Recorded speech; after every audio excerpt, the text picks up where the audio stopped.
I pledge allegiance to the flag of the United States of America and to the republic for which it stands, one nation, under God, indivisible, with liberty and justice for all. Everybody, please bow your heads. Lord, we thank you for allowing us to be here today. We ask that you give us the wisdom to govern with fairness and justice. We ask that you give us courage to make the difficult decisions that will benefit the greater good of our community. Amen. Amen. Okay, very good. I'm moving on to our approval of agenda. City Manager, any changes? No changes, Mayor. No changes to the agenda. I am looking for a motion for approval, please. Move. I'll second. I have a motion by Councilmember Olvera, a second by Mayor Pro Tem Prout. Roll call, please. Councilmember Alvarado, Yes. Prout, Yes. Olvera, Yes. Espinoza, Yes. and Gibbons. Yes. Tonight, we do have a presentation. Our Assistant Police Chief, Diana Burnett, did retire, and I will say she is not here tonight, and we're saddened for that. She has some family emergencies that she's taking care of, and I think that's the wiser move. You want to be with family in those times of need. So we do wish her and the family the best. We send our prayers that way. However, we do want to read the resolution tonight. So we do have that here. And Mayor Pro Tem has figured out a nice little way to keep, this is the key to the city that she also gets. She's found a way to prop it up here, so very nice. The resolution reads, Diana Burnett, Assistant Police Chief, February 21st, 1992 to July 14th, 2023.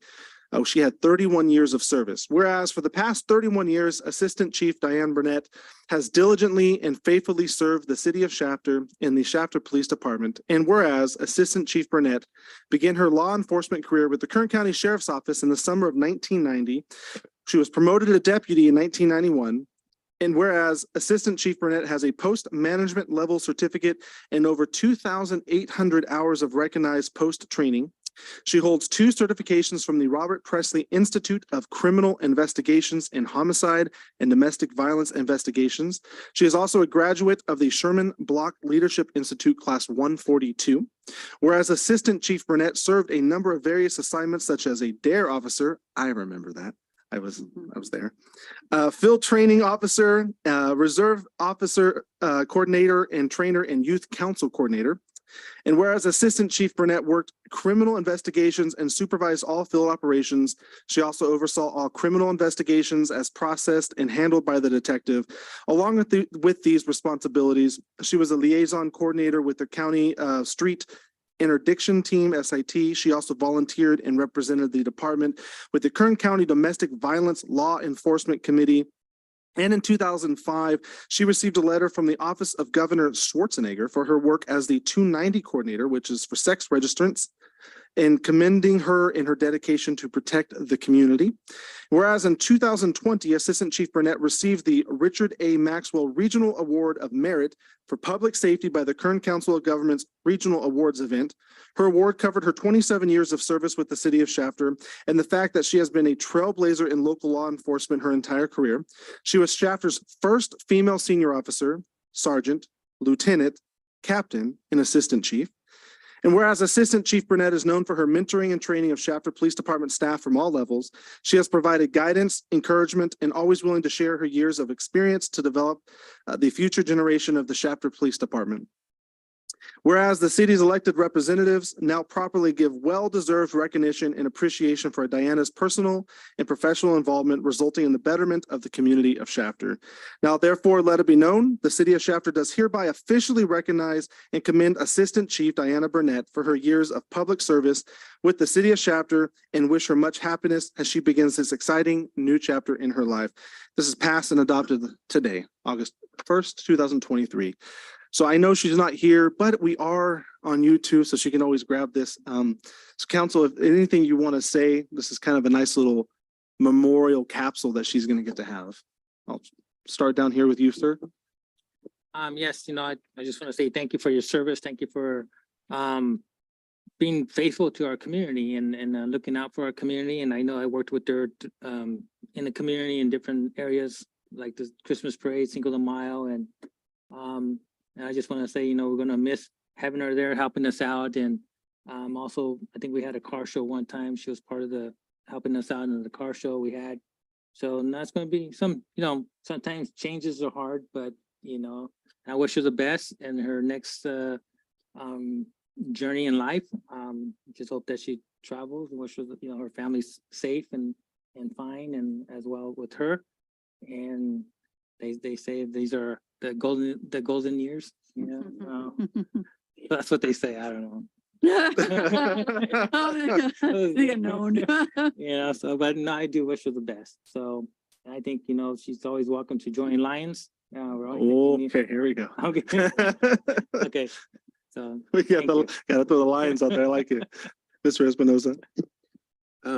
I'd like to say, thank you for your dedication, Diana. Thank you for the years of service.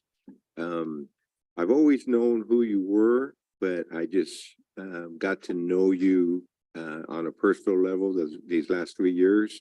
And I just like to say congratulations on a job well done. And I hope retirement is everything that you're looking for. And thank you for your service. Mr. Rivera. Yeah, I just want to say thank you for your service. I did get the opportunity to work with her years ago when I first came to Shafter. And she's earned the retirement. So congratulations on that and good luck to any future endeavors that you may have. Ms. Brown? You have a lot to say, huh? No, I don't have a lot. What can you really say? I've known Diana because she came on after I got started too, but I know that she developed such an integrity with herself and the respect that she gave not just to the citizens of Shafter, but she got back from the citizens of Shafter. And I believe that says a lot for her and her position. I believe that the community gained her support as well as vice versa. And, you can't deny the fact that she was a female that blazed some trails. And back in those years, I mean, it just wasn't really as known. And yet I think she always had good reason to keep her head up. She advanced in rank and she wanted to. I believe she earned it each time that she went up. And you can't take that away. I mean, I think she represented us very well. Anyway, I want you to know you're well deserved and you're appreciated and you served in a very professional way and it benefited all of us. And as far as I know, I think she wants to be in the area. And yeah, you're right. She could join Lions. She could join all the clubs but you know what? Don't forget there's Rotary on there too.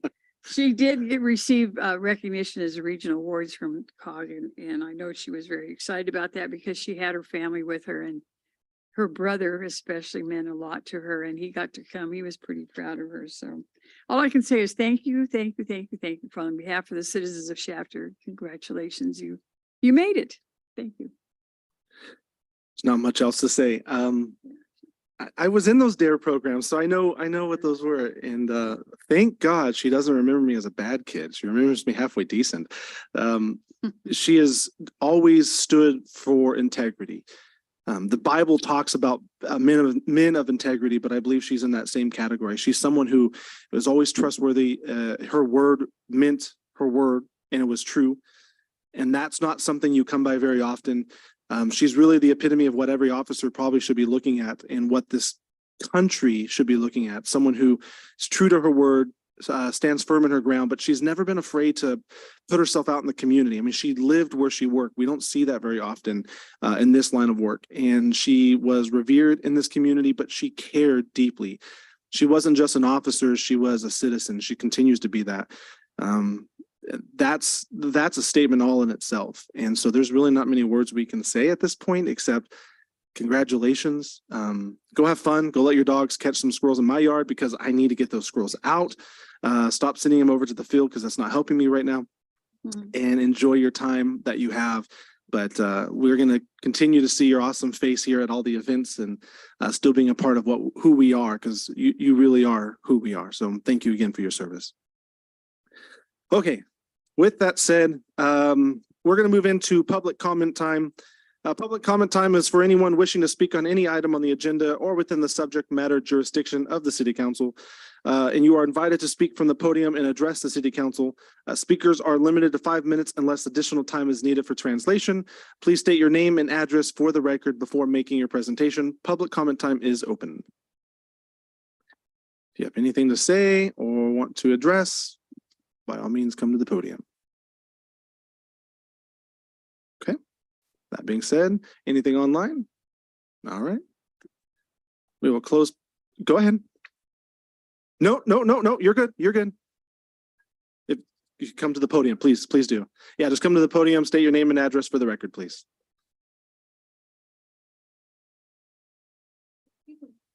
Good timing, though. You just made it. Just in time. Luz Torres, address 556 Prince Lane and here in Shafter. So I just had a quick question, not sure if this is the group to address it too.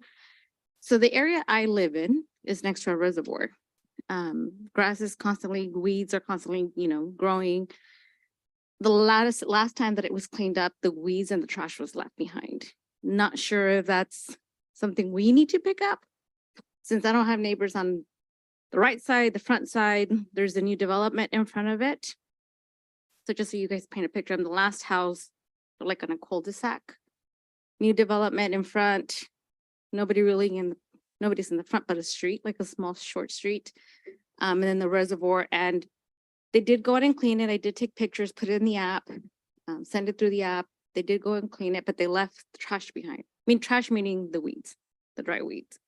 They're going out again and you can't really tell if it's the old weeds, the new stuff. So I just wanted to bring that to the board to see what we can do about that. Very good. So I'm going to pass that along to our Public Works Director who is here, Mr. Michael James. I'm sure he can address that.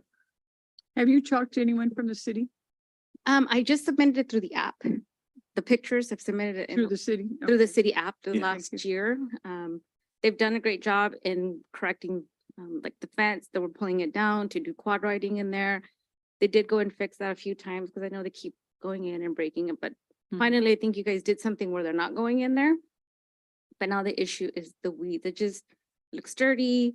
It can be a fire hazard with all this dryness.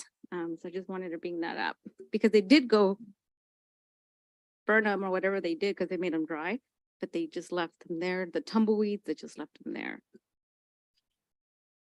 You follow up on that? Thank you. Great. Thank you. Yeah, and yes, this is the place to come and have that conversation.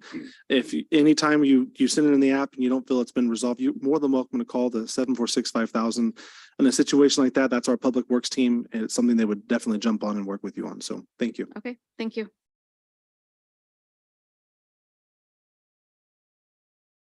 All right. I wasn't going to close it. All right. What about sidewalks and the curb there? So The your name? same street. We don't have no sidewalks, we don't have no curb. Real quick. 556 Prince Lane, Rafael Zamudio. There you go. Thank you. Right? So where they live, this year's was gonna rain a lot. All that water always goes to that section, but it don't run nowhere. Cause there's no drainage, there's no sidewalks. Streets been over. Why can't we just invest some money on that side of town for that public safety By all means, sir. and sidewalks and all that? Well, we have invested money to conduct a survey, so we know how the terrain is draining currently. Problem is that curb gutter sidewalks and streets will ultimately require a master drainage study, as well as which we have pursued grant money for, and we have a pending grant application, which is valued at approximately 200,000. But ultimately, the construction side of it's a multi-million-dollar project. So, and I think in those interior streets in North Shafter and North Park, we have to kind of balance curb gutters and sidewalks. And sometimes we won't, given the limited right of way that the county left us before we annexed, we don't really necessarily have the ability to put everything in there. So we're efforting master drainage studies and master plans and designs. And we're pursuing grant money as well. But so there's good work going on behind the scenes, I guess is what I'm saying. Right, but this has been going on for a while, because when I talked to you, you At were the doing north, the at the park Right, at the outreach, park. correct, Right, so what is that, 2-3 years, maybe? approximately, yeah. All right there, so we still don't get nothing Mhm. going in that section. Plus the developer you guys need to get on him, because he's not keeping up with his maintaining on that field. So like she's saying, everything from there is flying towards that neighborhood. Okay.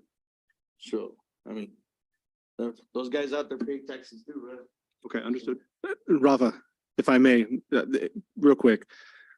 One of the biggest issues, and I don't think I'm overstepping this, we've talked about this. One of the biggest issues is the right of way acquisition. It's Streets pretty big. I know the rest of them. Some are, and it's hard because we can pinpoint some.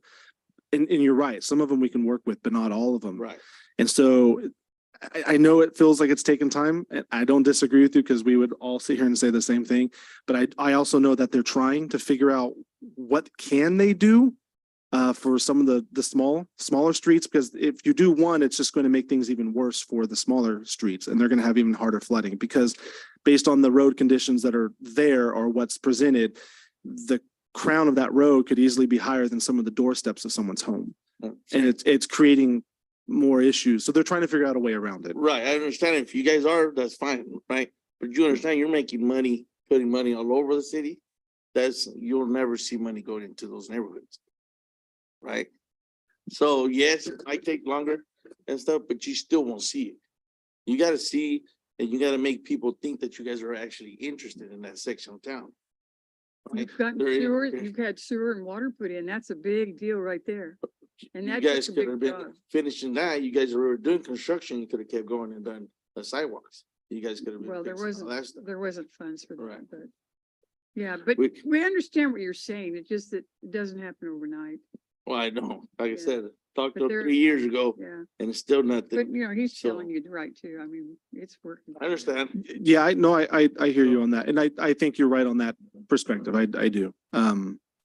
It wouldn't hurt for us. We can even talk about what we have spent today, because we have spent a good chunk of money trying to figure out what to do at this point. We can at least share that much of it, correct? And certainly, Mayor, Yeah.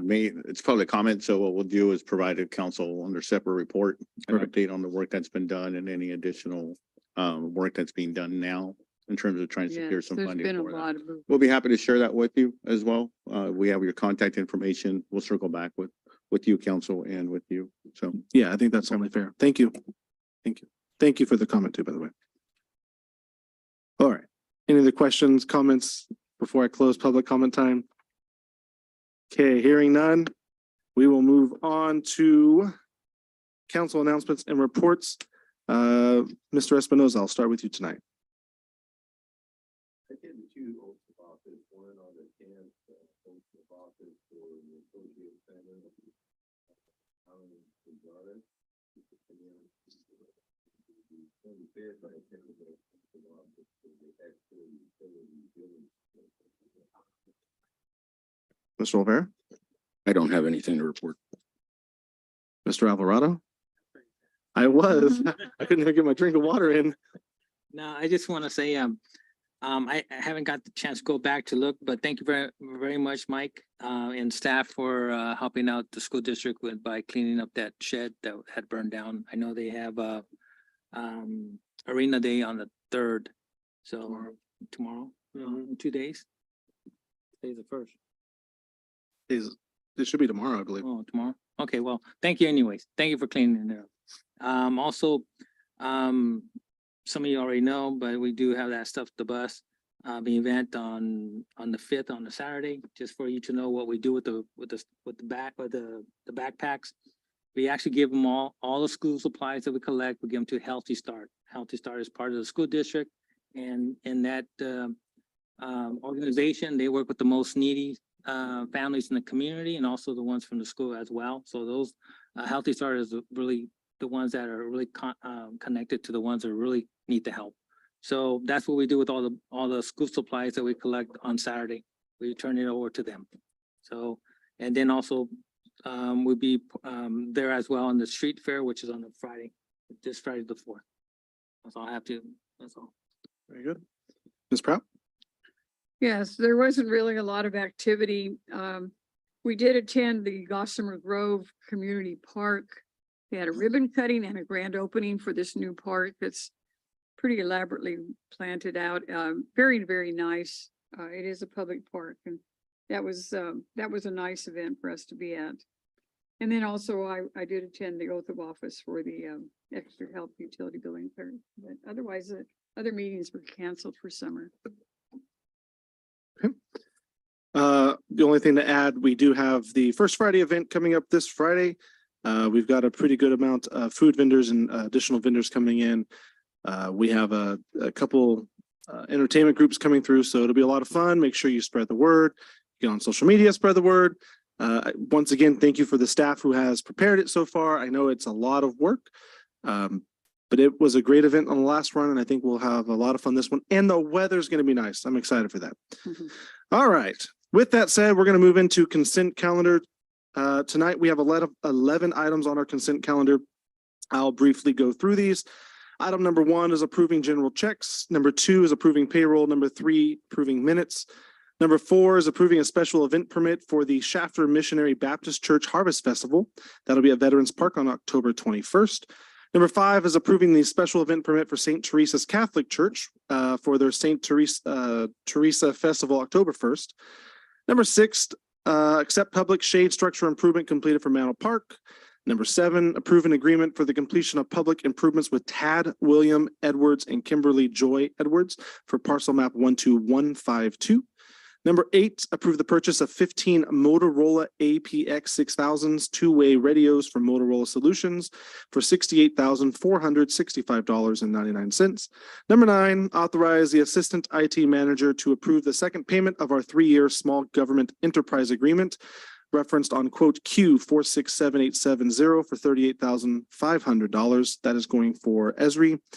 Number 10, authorize the approval of the senior service crew member position to the Public Works Department.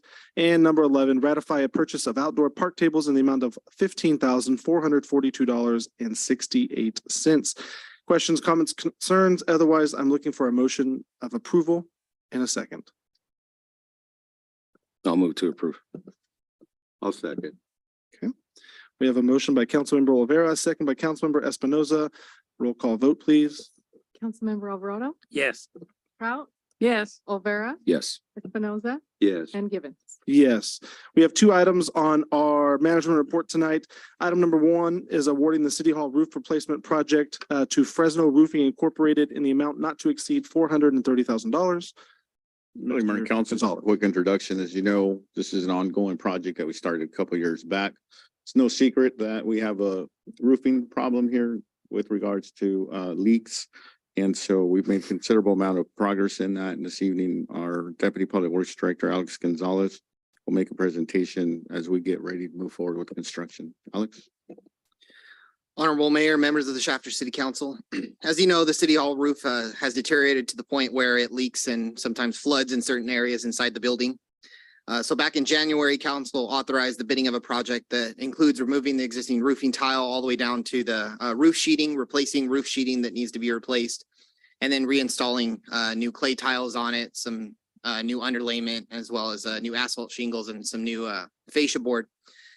The majority of the roof will be replaced with the clay tiles. There will be portions of it, such as around the AC units where maintenance is required, and as well as the south side facing the alley, where we will be installing asphalt shingles. And that portion facing the alley is for a potential future solar installation there.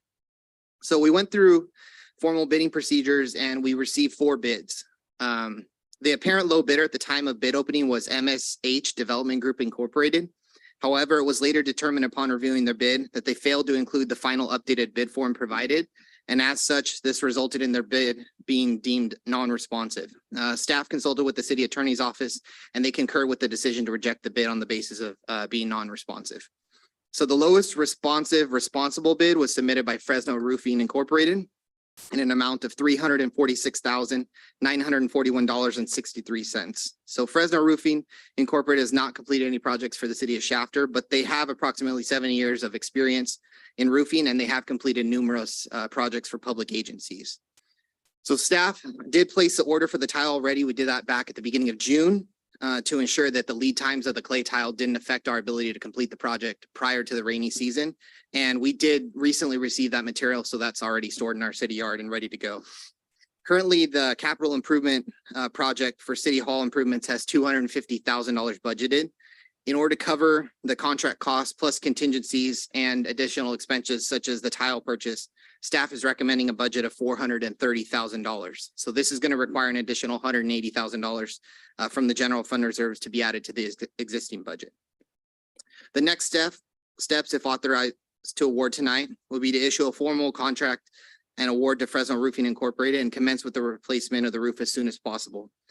Meanwhile, we will be working with the tree company to prune the trees around City Hall away from the roof and remove trees that are causing significant damage and that are not viable to be pruned. We consulted with an arborist on this last week, and currently we're anticipating removing 3 trees and then pruning all the other ones. So the recommendation for tonight, find the project exempt from CEQA, accept the bid submitted, authorize a budget amendment in the amount of $180,000 from the general fund reserves, and authorize the Public Works Director to issue a notice of award and notice to proceed to Fresno Roofing Incorporated. With that, I'd be happy to take any questions. Very good. Council, any questions, comments? I have a question. Do you have any plans ready for replanting? Especially the trees? We don't have anything ready to go right now, but I know we're working with Jim Rios on that. I know we brought that up at the last meeting, talking about potential landscape improvements as a whole to the whole Like to site. add the trees too? The scope would include trees as well. Any other questions, council? When you open up these bids on these jobs, does it just go out to whoever applies for the position? I mean, to try to get the contract, or how does that process work? So when we go out to bid, we publish it in a couple of places. We do it in the newspaper in Bakersfield, California. So we do that in multiple instances, multiple Sunday papers. We publish that it's out for bid.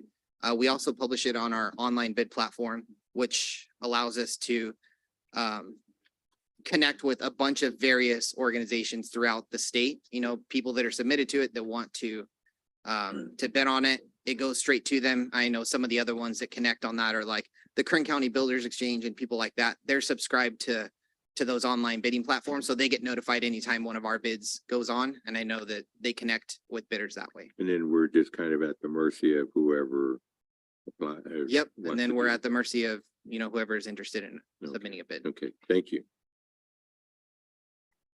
Just really quick, Mayor and Council, Mayor, with regards to the recommendation, I need to add one other item to that. So the first item should be the not finding of CEQA, no finding CEQA. The other is the non-responsive bidder not awarding to MSH Development, followed by the budget amendment, and followed by awarding to Fresno Roofing. So it's just adding rejecting the non-responsive bidder. Yeah, I saw that on there.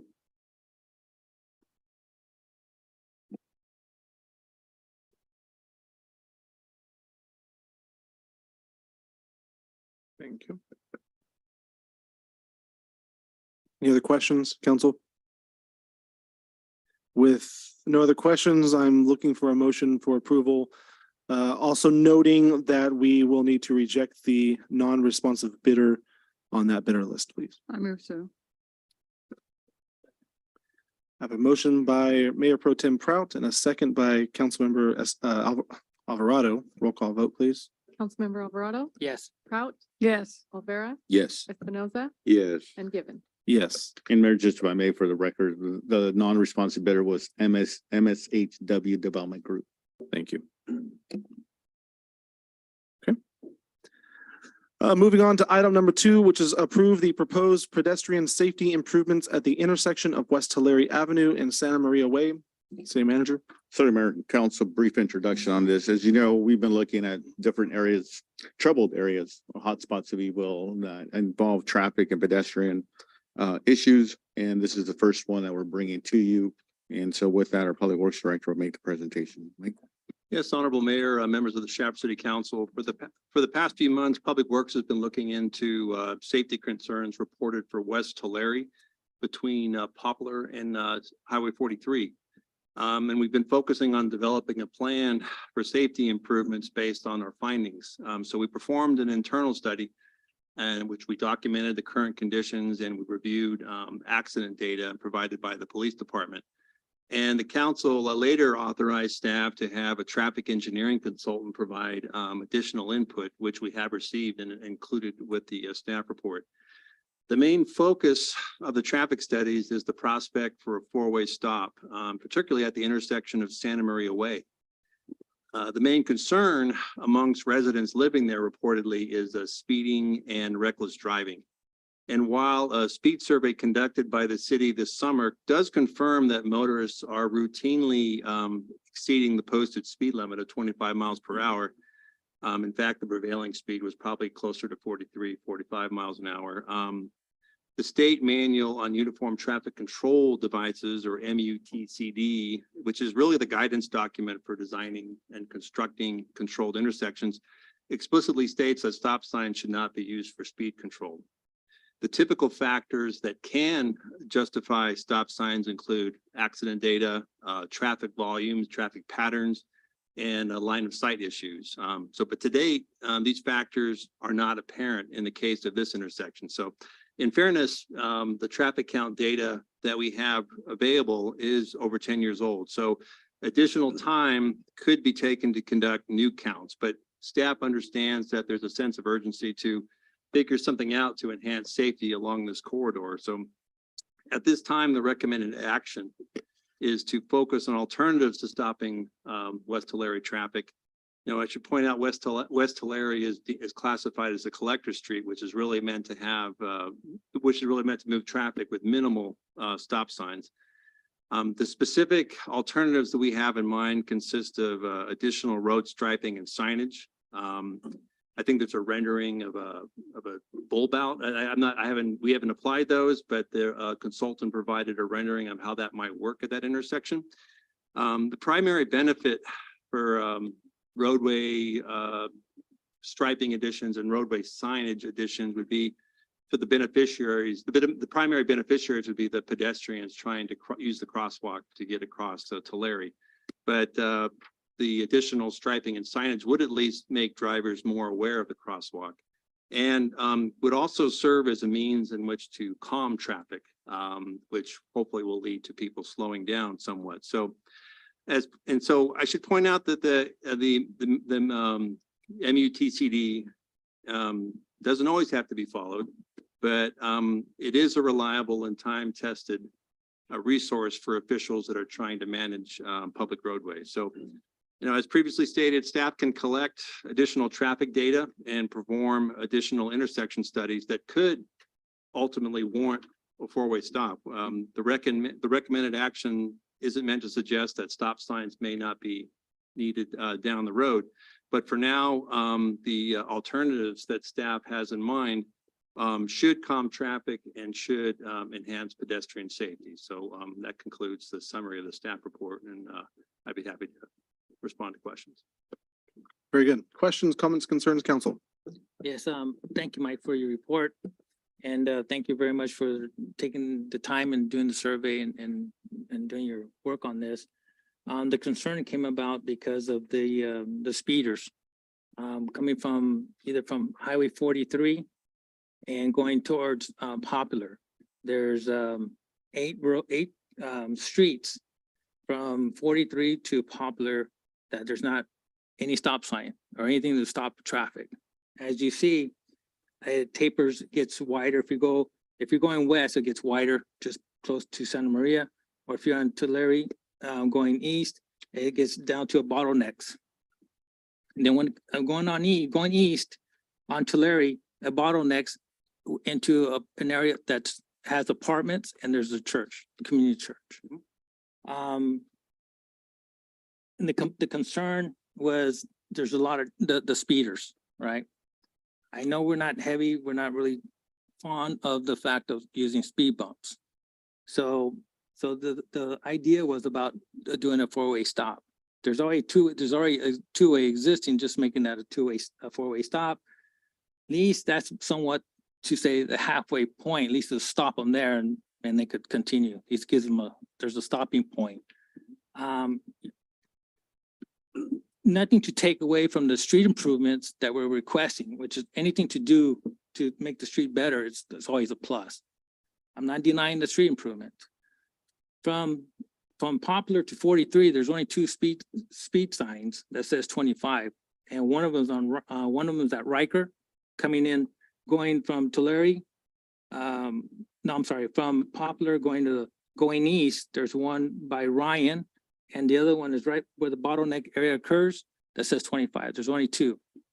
In that whole stretch, which I didn't do the mileage from 43 to Poplar. I'm not sure how far that is. It's a long stretch. Correct. So in just my experience, and I will say this, I do attend to that church that I'm referring to across the street from the apartments. We did have BBS there, just about a month ago, and it was a week long event. And during that one week, there was people just going fast down that road. And we're getting we had over about 100 children that attended that whole week event. And there was a lot of fear involved because the kids were coming from the apartments and cars were just going by fast. And I ended up doing something I should have perhaps not done, but I did put some cones on the yellow divider just to slow the cars down. And it almost became looking like a DUI checkpoint. I think that's what deterred the people. But we don't have that opportunity every time. But it was the neighborhood that was just by Santa Maria. It was from Santa Maria to Riker. They were the ones that live on the frontage road, are the ones that are concerned about the speeders going through there all the time. And of course, during the donuts and stuff like that. Yeah. So again, there's a lot of improvement that needs to be done on the street. But one suggestion on the report was having a police officer do, spot checks or do a timing, or they'll, put some, but I don't want to tie up an officer or suggest to tie up an officer in one area or something like that. But it just, again, I'm no expert. I understand the report, but I still think that's not going to resolve the problem. I think the four-way stop will solve the problem. Again, that's just my personal opinion. There's no founding behind that, no state government supporting that. But because I see it with my own eyes and I'm in that neighborhood, I witnesses it. I'm a witness to it. So that's my heart is towards the four-way stop because of what I see. So Do we know if it's, is it westbound or eastbound that's the issue? And I asked because coming off of Tulare, I'm sorry, coming off of Highway 43 onto Tulare, I don't know what the speed, I know what the speed is, and I know how fast people typically go through there. Because a lot of people like to turn into Apple Market from that street and, just about get nailed coming off of 43. Is it westbound that's causing more of the issues than it is eastbound? It is westbound causing the speed issues. Westbound though. Okay. Not to say that there is a challenge with eastbound because as Councilmember Alvarado pointed out, and I've heard before that it narrows significantly immediately east of Santa Maria.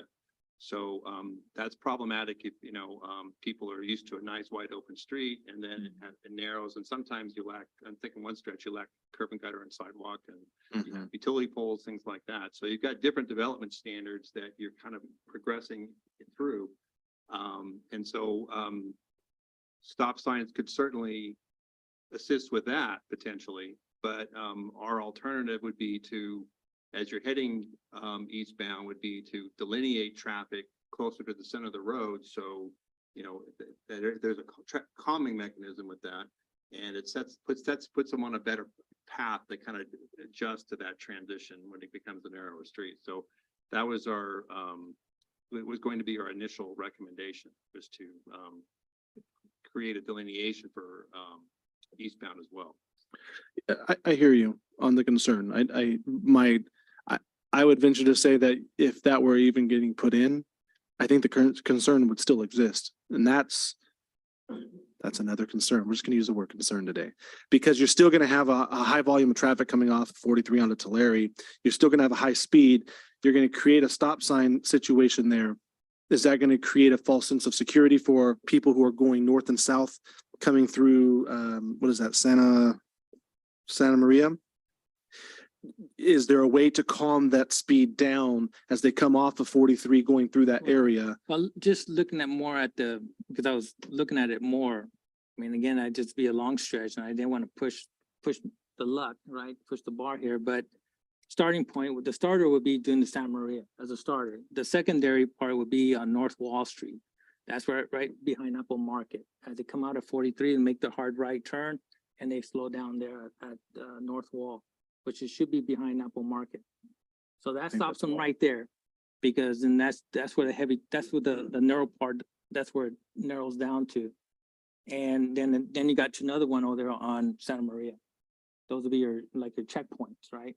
Because otherwise, from 43 to Poplar, ain't nothing stopping anybody. I would probably go, I don't think I would do Santa Maria. I would look at Riker before I look at that Santa, because Riker takes you all the way down to Lerdo. It's almost like it's almost like a collector road as it is with as far as Riker. I think it's Riker. It's Santa Maria, Riker, Ryan. it's 43 Wall Street, Santa Maria, then it's North Riker, then it's Vera Cruz Way, then it's Ann's, then it's Martin Barger Way, then it's Ryan, then it's Poplar. Yeah, so what I'm getting at is I don't even know if the information we're seeing right now fully grasps what would need to happen. I think we need to look at that a little deeper, because my mind, if you were to look at doing one, it would be the next street to the west, because the next street to the west is I believe it's the next street to the west is a collector that takes you down to Lerdo. Not quite Lerdo, but Not quite, but you're covering a ton of residential through there versus Santa Maria does have a dead end that So- goes in there. So you're talking about Riker that goes around the junior high? yes. Is that, yeah, I think that's where we're at, but So Riker will it goes and then goes around like a S shape, then it goes on to behind the junior high, which is at Wall Street or something like that, I don't know. my point being, I think if we find a way to start with trying to control the speed in the interim, and then continue to allow them to figure out what the right move is to make on if one were to be placed, or what does that look like down to Larry. I see what you're saying. I do see what you're saying, but I can't sit here and say that I'm not an expert, but I know where you're coming from. It almost feels like it might be further down, but if you're trying to find a way to control speed, and I get that. Right. And there's, the further east you go, the greater concentration of citations and accidents that could be utilized to possibly justify. Oh, east past Santa Maria. Correct. Gotcha. So understandable. I just don't know if we have the right information fully. That's my 2 cents out of it. Yeah, Ms. Proud? We had these, I didn't know that they were called bulwarks, but we have one off of Los Angeles that goes into the track out there that we did for that same reason, because of speeding in and out of that area. And it did slow people down. And if you use it today, you can feel it too.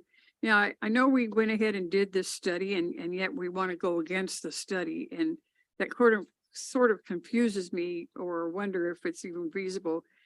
Why not start with what we have and let's see what effects it might have, and then go from there? And we can always add another one farther down if it's possible. I don't like to have stop signs. I don't like stop. I think all of you people know that. Yeah. And so if we can work something out that's maybe different today, that would make a difference.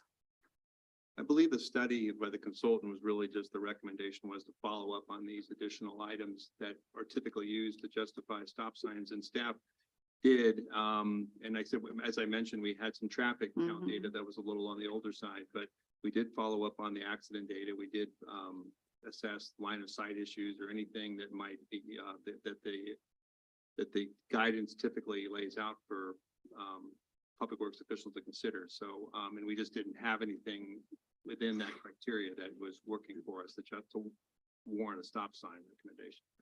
Have we even cited, Chief, this is kind of off the wall, but do we know that we've had citations issued out there that show the numbers and what response we're getting? Are they slowing down at all? Even if it's periodically? Mayor Pro Tem, I don't have that information with me, but I pulled somebody over today doing 50 miles an hour. No, I on don't West doubt Valero. that at all, So, but- today, Uh-huh. I did. So, and he was headed eastbound. So, what everybody's saying is all true. But once you start enforcing, doesn't it kind of catch, I mean, word of mouth and action out there? Yeah, Oh, but it's that's a temporary Right. situation. I mean, unless you had somebody posted there all the time, which Oh, is yeah, not that's practical. not feasible. No. So what do you suggest then? More stop signs? Well, on our end, on the enforcement end, we would have directed patrol for the period of time to make it safer, whenever we could possibly do that. But, Shafter's got a lot of roads, so we've got to, divvy Right. those concentrations out appropriately. So in this case, we've got an identified problem, so we're gonna do directed patrol along Tulare, but that's not the long-term solve. Because we have it on Los Angeles Street also.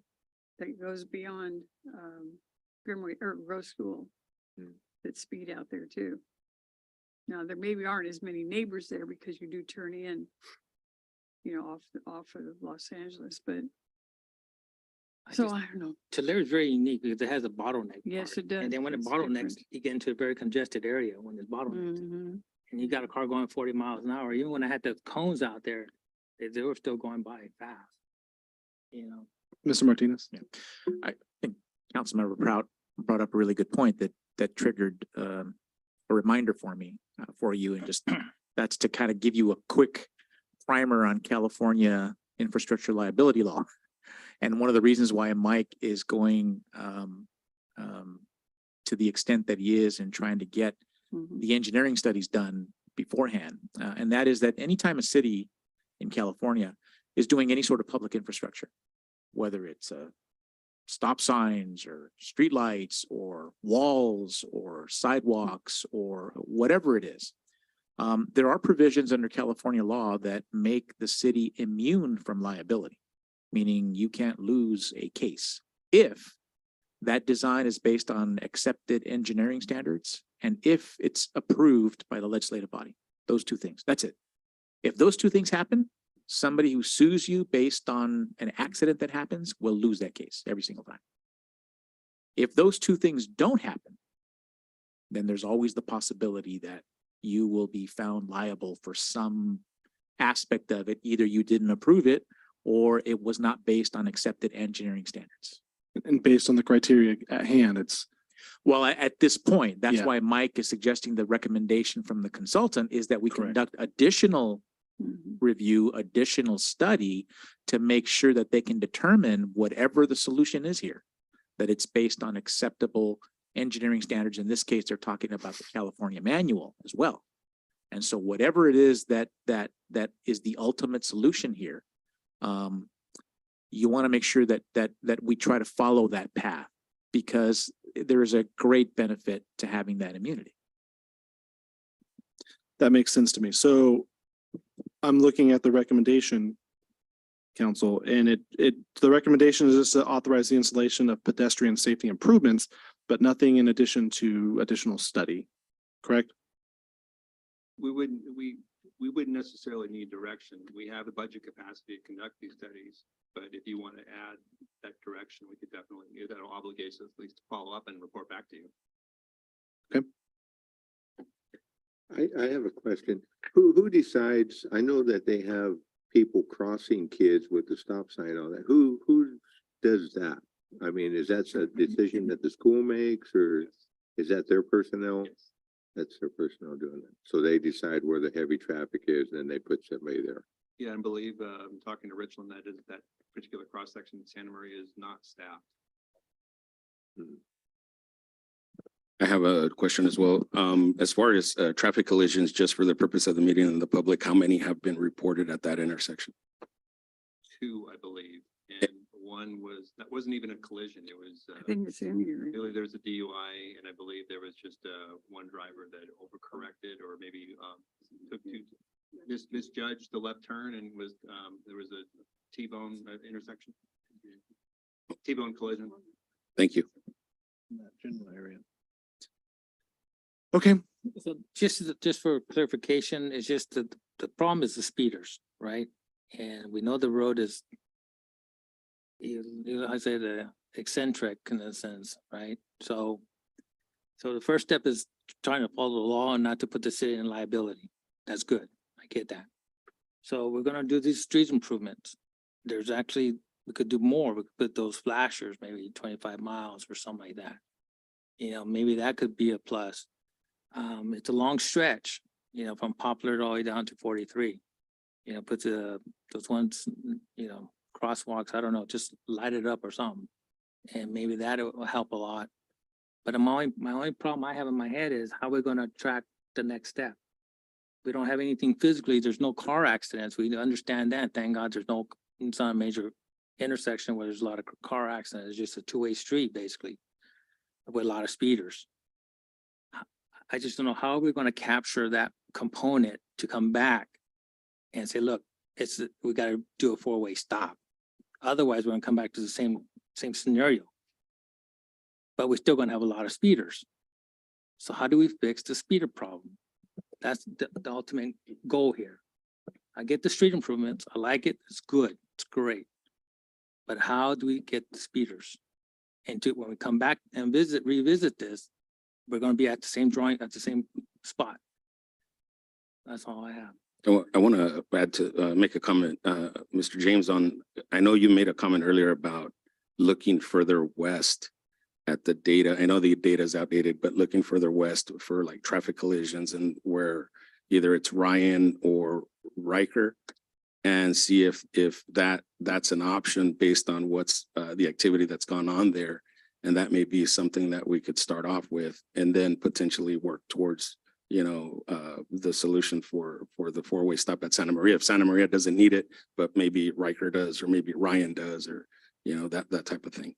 Councilmember Olvera, there's traditional studies that we typically do, and they're really cost effective to do, and it's basically traffic counts and you could document speeds and counts.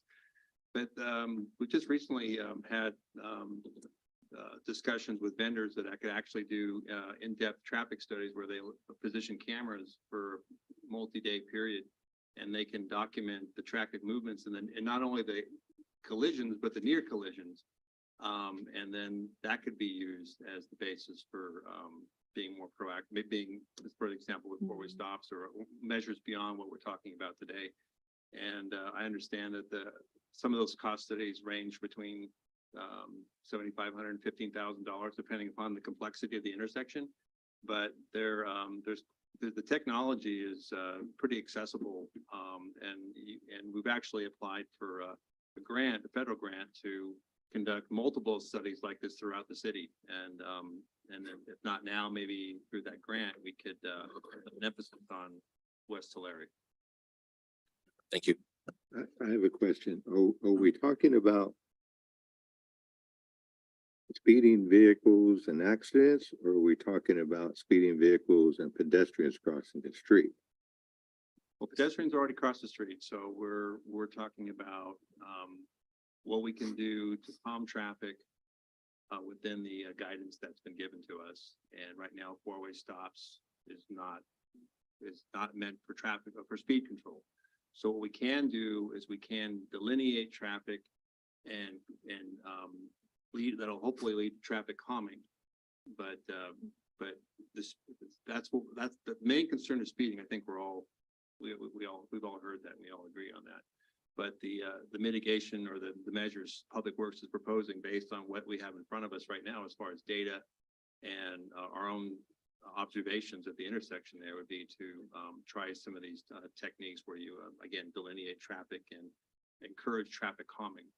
And then we can reassess with our own two eyes, or we can invest in these additional studies to capture things that we can't see during a normal 15-20 minutes of a route that we're looking. So there are some resources in there that we could take advantage of. Sounds like council, I think we would be making a recommendation to approve for the safety improvements and add a note for additional surveys, traffic surveys to be conducted on this. That way we at least have a follow-up and an actionable item. Is everybody okay with that? Okay, so at that point, I'm looking for a motion in a second for approving as read, adding a traffic study and a traffic impact to Larry west and eastbound between Highway 43 and Poplar. I'll move to approve as read. I'll second. Okay, I have a motion by Councilmember Olvera, second by Councilmember Alvarado. I need a roll call vote, please. Councilmember Alvarado, Yes. Prout, Yes. Olvera, Yes. Espinoza, Yes. and Gibbon. Yes, give me a second so I can write. That happened faster than I thought. Sorry, everybody. With that said, thank you very much for that. Those are all of the management report items for the evening. We will move on to city manager comments and reports. Sorry, Mayor and Council, we sent you some announcements under separate email of upcoming events, so take a look at that. Nothing further on my end, and then I don't have any department directors with any reports, so that concludes staff reports. Very good. We will be moving into recess tonight. We have one closed session item, which is the conference with labor negotiators for section 54957.6 for the local 521 SPOA. However, before I do that, I see Mr. Couch sitting here, and I believe you have an introduction to make, so I want to give you the floor, the podium floor, kind sir. Love to do that. Thank you, Mayor and Council. Take 1 second. You know, I have Art Armandaris working for us up in the fourth district in Delano and McFarland. And we have Jesus Perez, many of you know him, who kind of handles Lamont and Arvin. We've been looking for somebody to really give us some help in the Shafter Wasco area. And Maria Espinoza came to us from the Maddie Institute. She's working, you got your master's already. She's the most educated person in the office. That's why she keeps me on the right track. Anyway, we hired Maria full time, and I just wanted to bring her up. We introduced her to the city of Wasco. I wanted to introduce you to your council, your staff. She's going to see more of her face representing the fourth district. And Maria, you want to say hello? Thank you. Thank you. Thank you. Hello, everyone. It's a pleasure to meet you all. Like Supervisor Couch said, I am the newest member in District 4. And I'm super excited. Like you said, I just graduated with my MPA, so I'm really excited and ready to just get on the field and start working and contributing to my community. I'm originally from Los Angeles. I moved here for CSUB, fell in love with Kern County, and now I just want to give back, get involved. So again, I'm just super excited to be here, and I really hope to get to know all of you guys more and work closely with you guys. I probably email you guys because I don't have my business cards, so we can get in touch and then we can start connecting and working with each other. I was going to ask you to email us that. That's perfect. Thank you. Yeah, I'll email you guys. Thank you. Thank you. Thank you. I'm disappointed. You went to Wasco first? What are you doing? What are you doing? If I had known that, we would have locked the doors. My gosh. Just kidding. Just kidding. We love our neighbors too. There. Oh, okay. Okay. You're getting some kudos back. All right, folks. With that said, again, we will be moving into closed session with no further comments. I am looking for a motion to move into recess. I move, we move in. I have a motion by Mayor Pro Tem Prout and a second by Councilman Rivera. All those in favor with aye. Aye. Same sign opposed. Hearing none. Recess. What was your last name? Is that Chris? Did you say?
We good? Okay. We are back from closed session and I am going to look to our city attorney to lead us out. Sir. Thank you, Mayor. Earlier tonight, City Council recessed into closed session. All members were present. There was one item on the closed session agenda, conference with labor negotiators concerning the groups listed on the agenda. City Council provided direction to the manager, who is the city's representative in the negotiations, and we have no further reportable action. Very good. With that being said, I am looking for a motion to adjourn for the evening. I'll second. All right, motion by Councilmember Prout, second by Mayor Pro Tem Prout, second by Councilmember Espinoza. All those in favor with aye. Aye. All those opposed, same sign.